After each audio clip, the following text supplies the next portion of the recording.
जैसे इस दास ने इतिहास पढ़ा इन सभी संतों का जो वर्तमान में जिनका बहुत बोलबाला है, अत्यधिक बोलबाला है राधा स्वामी पंथ का।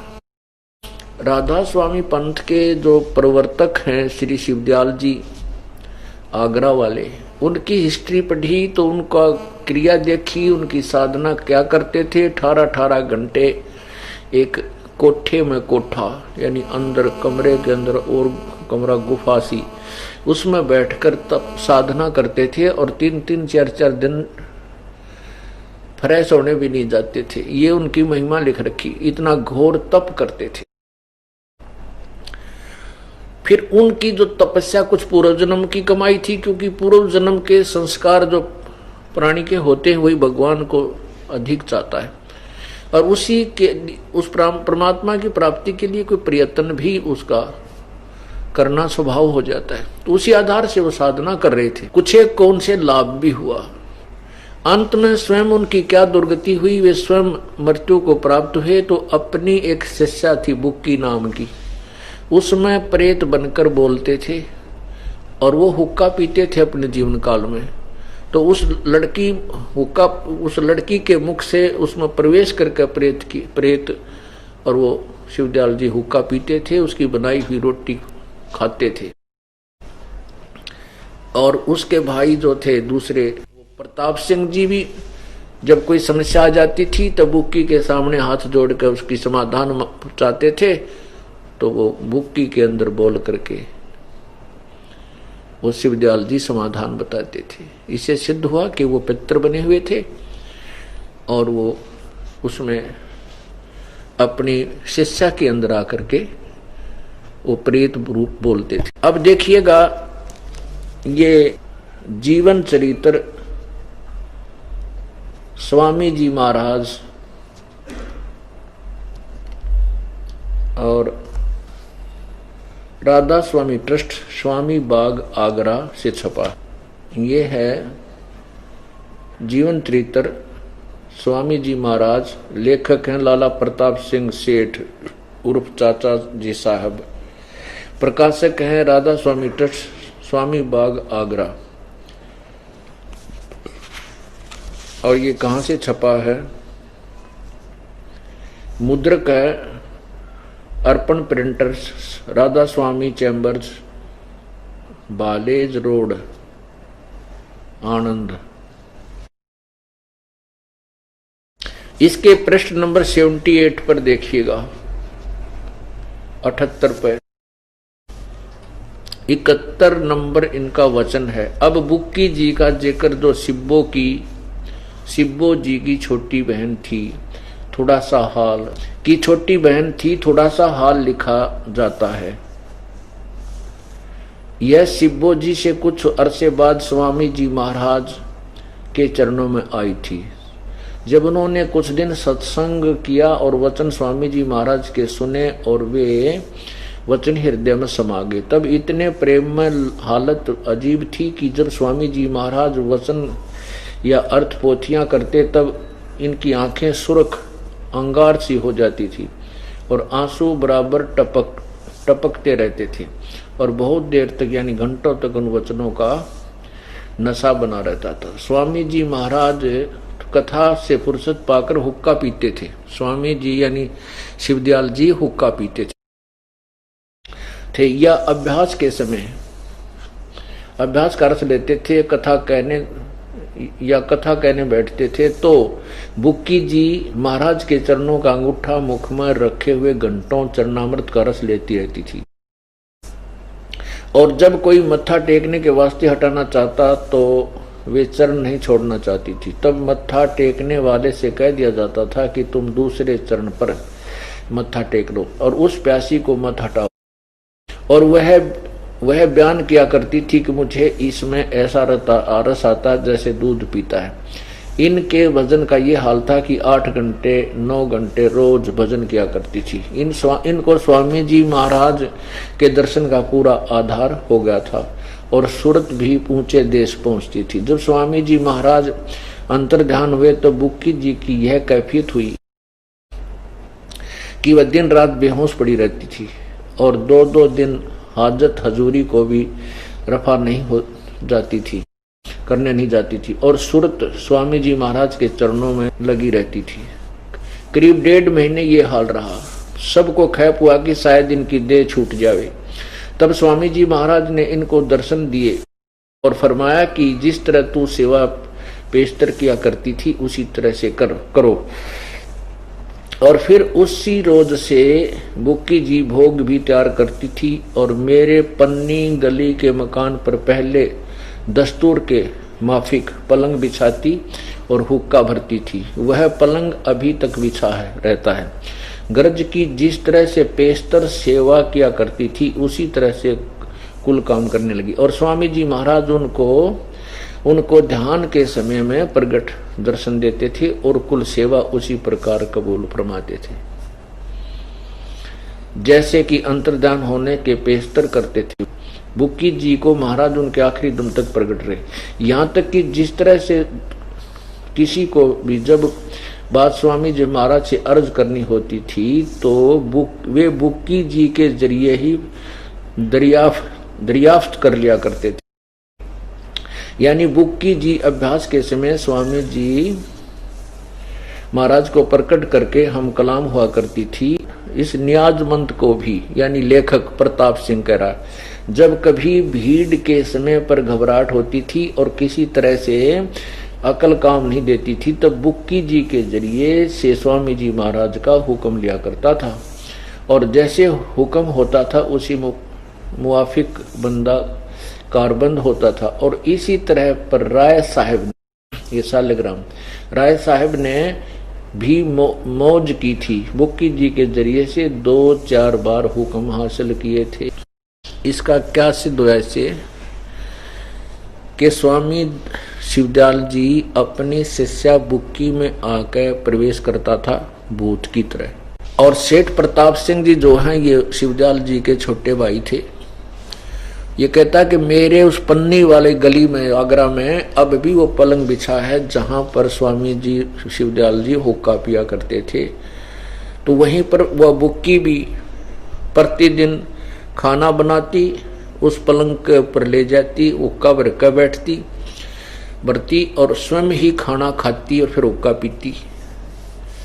यानी जैसे पहले स्वामी जी प्रयोग करते थे हुक्का, और अब जिस तरह स्वामी जी यानी शिवदयाल जी पहले हुक्का पिया करते थे और खाना खाते थे, ऐसे ही बुक्की के मुख से वो खाना खाते थे और हुक्का पीते थे।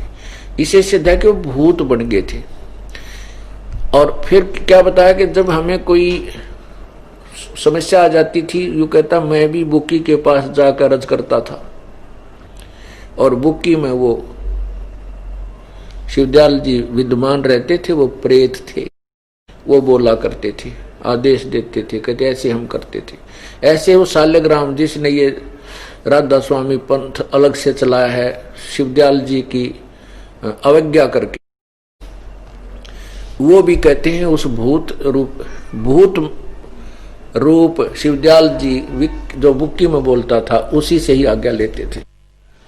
अब जैसे ये ब्रह्मा कुमारी पंथ है, ये भी सेम प्रोसीजर है।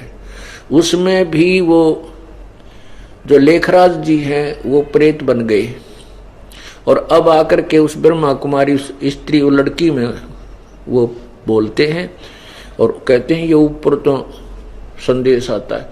अब जो भी आत्मा वो शरीर है, सूक्ष्म शरीर में है, और उसने जो भी अपने जीवन में कोई ज्ञान ग्रहण किया उसके अंतःकरण में फीड होता है। और जब वो किसी दूसरी आत्मा प्रवेश करती है तो वो ज्यों की त्यों आवाज और उस जिसमें प्रवेश किया जिसके शरीर में उसके स्पीकर से बोलती है। जैसे मोबाइल का एक कार्ड होता है, उसको मोबाइल के फोन में डालने के बाद वो काम करता है। जैसे आजकल ये डालते हैं, ये जिप बोल रहे हैं कि है, तो इसमें फीड होता है, इतनी टुकड़ी होती है प्लास्टिक से कि उसके अंदर ना बेरा कितने वो आ जाता है, फिल्म भी आ जाती है, ये वीडियो फिल्म भी और ऑडियो आवाज भी। और वह इतनी की होती है, उसको जिस भी फोन में डाल देंगे उसी के अंदर वो काम करने लग जाती है। ऐसे ही सूक्ष्म शरीर के अंदर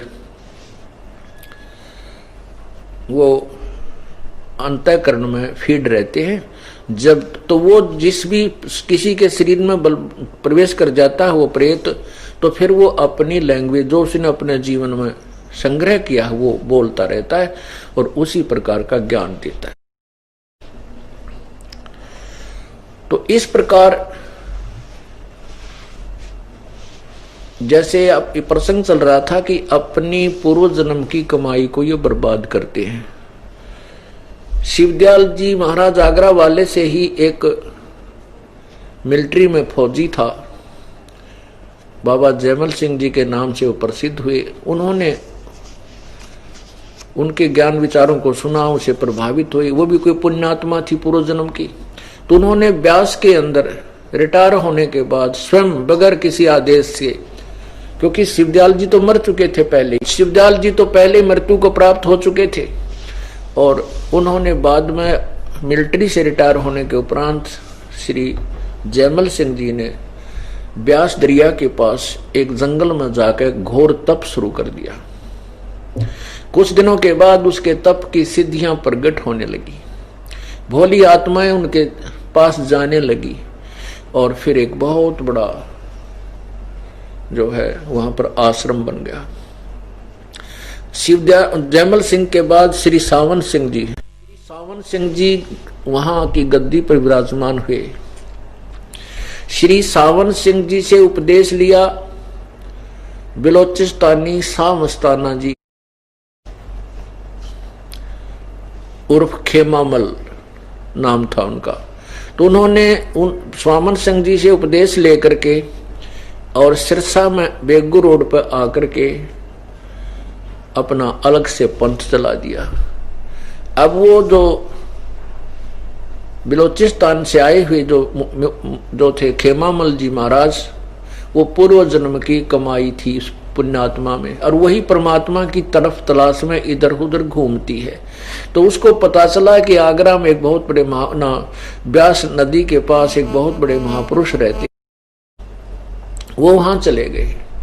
और जो भी किसी सत्संग में जाने लग जाता है तो उसको ये बात बताने का अभ्यास हो जाता है, तो वो सत्संग करने में चतुर हो जाता है और जनसाधारण को प्रभावित करने की उनको खूब कला आ जाती है। तो इस प्रकार सावन सिंह जी से उस बिलोचिस्तानी शाह मस्ताना जी ने प्रभावित होकर के उपदेश लेना चाहा, उपदेश ले लिया। फिर यहाँ बेगू रोड पर आकर के उन्होंने अलग से अपना आश्रम बना करके उपदेश देना शुरू कर दिया। अब क्योंकि वो पूर्व जन्म की कमाई थी उस महापुरुष की, उसके आधार से उनके कृष्ण में उनके एक पुस्तक है सतगुरु के कृष्ण में, तो उसमें देखा कि उन्होंने बहुत लोगों को राहत दिया, बहुत से लोग भक्तों को उनको राहत मिली। और अंत में स्वयं एक जरा सा बुखार आया था, जुकाम हो गया, 2 दिन खांसी होगी, दवाई लेने के लिए डॉक्टर के पास चले गए, दिल्ली में गए हुए थे। वहां डॉक्टर ने उनका इंजेक्शन लगा दिया, इंजेक्शन रिएक्शन कर गया और वहीं वो बिलोचिस्तानी शाह मस्ताना जी की मृत्यु होगी। 1 सेकंड 5 सेकंड 10 सेकंड में मर गया।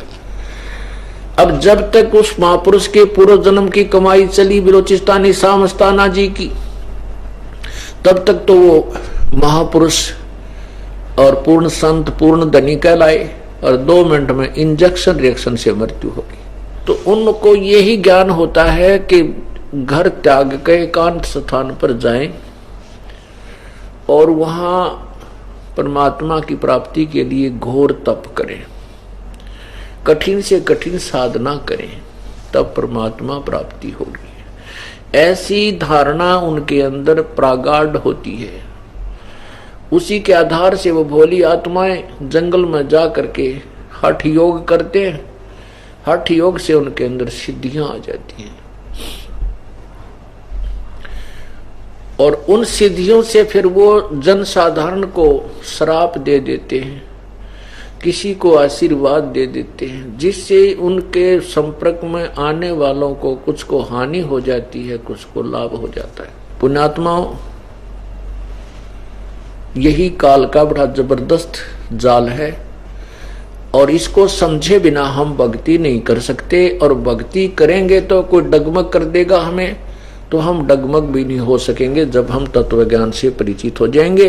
तो इन महापुरुषों की जो ये हिस्ट्री है, जो ये जीवनी है, ये इन्हीं के द्वारा लिखी हुई पुस्तकों में विद्यमान है। ये दास अपनी तरफ से एक शब्द भी नहीं बोलता। हाँ, इनका निर्णय इसलिए लेना पड़ता है कि जैसे यथार्थ ज्ञान को ओरिजिनल एंड डुप्लीकेट का डिफरेंस बताने के लिए दोनों दिखाने पड़ते हैं, और तभी डिफरेंस का पता चलता है, अन्यथा एक को दिखाने से दूसरे को नहीं पहचान सकेंगे। बोलो सतगुरुदेव की जय हो।